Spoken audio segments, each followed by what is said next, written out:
Grabe. This is the Love Radio Academy. Kapiling pa rin si DJ Rocky, DJ Ara, at si DJ Matty. at syempre, meron tayong mga isa-shoutout ngayong araw na itechewa. Go, guys! shout out daw kay Ronnie Baby, ang top 1 na OA ngayong 2024. Huy, OA? Yes, pinaka-OA daw siya. Bakit nagiging word siya ng mga Gen Z ngayon? Yung ang OA naman ito. Actually, hindi ko nga alam kung siya nag-start eh. Yeah. Pero biglang, ang OA mo. OA mo. Kahit mali Top 1 OA ka. OA ka talaga. Yung ginagamit namin ngayon sa conversations. Pag grabe kami makareact, ang OA mo, no? OA mo. Yes. Kumbaga, overacting. Yes po. Yun pa rin yung meaning. Opo, Yes. yun pa rin po. Pero, mas madalas na lang siyang nagagamit ngayon. So, kunwari, in-anxiety ako bigla or parang nadami kong thoughts about kinagat lang ako ng langgam, baka mamaya maging galis na siya, yung gano'n. Sabihin nyo, gaganunan nyo na ako. Gaganon po kami. Pero not in a negative way Opo. naman. More so parang nagjo-joke tayo, 'di ba? Na parang grabe ka naman makareact, ang OA mo naman, te. Ganon. So kayo, saan kayo biglang nagiging OA? Pag may chismis ako, tapos naalala ko bigla, Gaganon na. oo nga pala, may kailangan kong sabihin. Ganon. So yun ang OA mo na dun sa part na OA. yun. So pag nagkukwento ka ba, DJ Matty, yung tipong with actions, with feelings talaga? Oo, paminsan, tumatayo Hand pa ako movements. with hand gestures, inuulit ko pa yung scenario sa kanila with acting. Kasi pag ganon kainit yung tsaa, kailangan ma-visualize nyo yung Yes. chika ko sa inyo. Ganon. Talaga? Yes, ganun Ganon siya pala, ka-OA. ka-OA. O ikaw naman, DJ Ara. Kung ano ako, pag may kinikwento sila, kung paano naman ako mag-react, gano'n. So, paano naman yung reaction mo?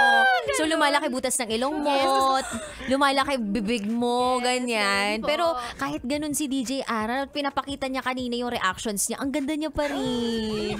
Sana ganun, no? Kasi ako, pag nag-react ako ng ganun, lumaki lahat ng mga butas ng mga, parte ng mukha ko. Ay, nako, sinasabi ko sa inyo, yung akala niyo Diyosa, boom, naging, di ba, Dewata, 2D ata? Parang yung Encantadia, biglang nagiging Encanto, gano'n. So, yun pala yung mga OA moments. Ano-ano ba yung mga sitwasyon sa buhay natin na dapat maging OA tayo? May alam ba kayo na ano yung mga sitwasyon? Pag umubo ka ba, dapat OA ka na? I mean, dapat i-take mo siya na, uy, baka mamaya may COVID ako. Or parang, hindi ba kayo masyado nababother? Paminsan yung pagiging okay, mas nagiging negative yung mindset natin na parang, kailangan mag-react ako agad or isipin ko kung ano yung worst na mangyari. So, yung pagiging okay, OA, sorry, dapat more so, in a joking manner mo lang gamitin, wag sa pagiging nega. Oo. No? To lighten up the mood yun. To lighten up the mood. Yes. Kasi ako pag nagiging OA ako, dun sa mga health issues eh. Kasi ewan ko kasi siguro kapag tumutungtong ka na talaga sa mga edad na, alam mo yun, di mo akalain na tutungtungan mo. Parang sumakit lang yung balikat mo. Parang nagiging OA ka na, shucks, baka mamaya connected na to sa puso ko. Yung mga ganon. Ewan ko sa inyo kasi sa akin, ganon yung nararamdaman ko eh. Yung tipong, kumati lang yung lalamunan ko. Oh my gosh, baka mamaya may COVID na ako. O kaya, OA din ako pagdating sa mga family members.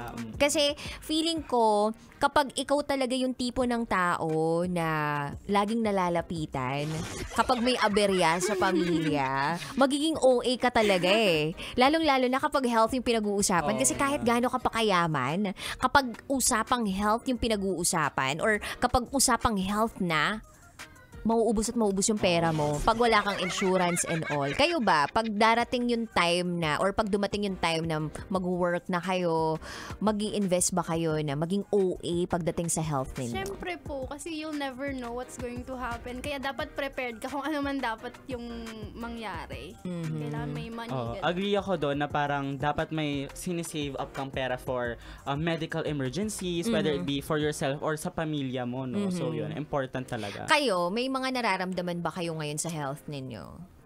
Parang yung likod ko, parang pang lola talaga. Seryoso ba yan, DJ Matty? Like, as in, I have the worst back pain na parang, alam mo, 60 years old na ako. Kung ano-anong stretch na ginagawa ko para lang ma-relieve yung back pain ko. Wait lang, bakit dancer ka ba? ko nga alam eh. Or Siguro, ano ba yung mga activities mo that adds up to that back pain? siguro naisip ko nung bata ako hanggang ngayon, parang ang pangit nung posture ko ever since. Talaga So parang ba? nag-build up. Pati medyo malikot ako nung bata ako na parang, yung ginagawa kong obstacle course yung mga kama namin. Ayun ganon. naman pala. So siguro ngayon, nararamdaman ko pa din yung effects. Ay, may ganun. So, nagpa-check ka na sa ortho? Hindi Or pa sa kung ortho. saan man? Alam mo yung mga lolang nanghihilot? Doon pala ako dinadala ng magulang ko Parents mo. dati. Ganun. Yung mga nanghihilot. Magkano na babayad ngayon sa nanghihilot? Matagal na akong hindi nagpapahilot sa kanila eh. Kasi hindi ko alam if Dati buhay ka- pa ba sila.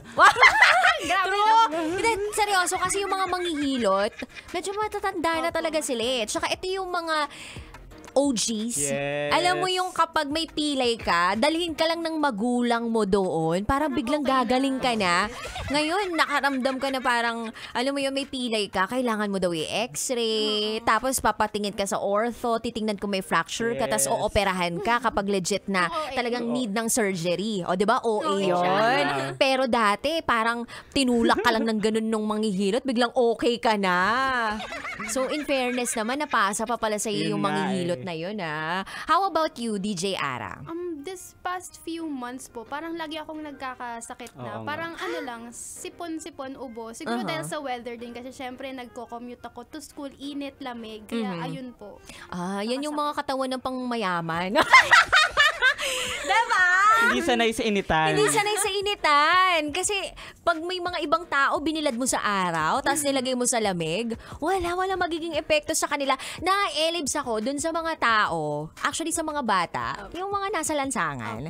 Tapos, lalangoy sa tubig baha, magpapaulan, Hindi tapos nagkakasakit. kinabukasan, 'di ba, aaraw. Tapos hindi nagkakasakit, 'di ba? Ang galing ng ganong They're klase. built different. Or talagang iba yung iba yung kinalakihan ng nila, ng katawan nila. Parang nag-a-adapt sila sa lahat ng mga weather condition dito sa Pilipinas. So yun pala yung nangyayari sa iyo. Lagi kang sinisipon. Opo, Hindi kaya meron kang yung allergy, yung rhinitis. I don't think so po. Siguro dahil talaga sa panahon to. Pagod din, ganun. Uy, pero pa-check-check din kayo. OA na naman ako. Tag niyo yung tita yung OA sa ganun.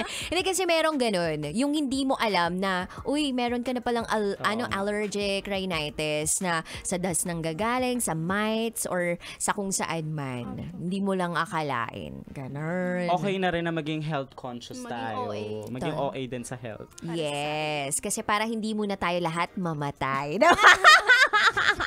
Anyway, kami po ay magbabalik for more shoutouts. Kapiling pa rin si DJ Raketera. DJ Ara. At si DJ Matty. Dito lang yan sa Love Radio Academy, 90.7 Love Radio. And for our next song, They wowed you with their Paraiso. And now, here's Dalawang Patinig by Sunkissed Lola. yun. Ama namin,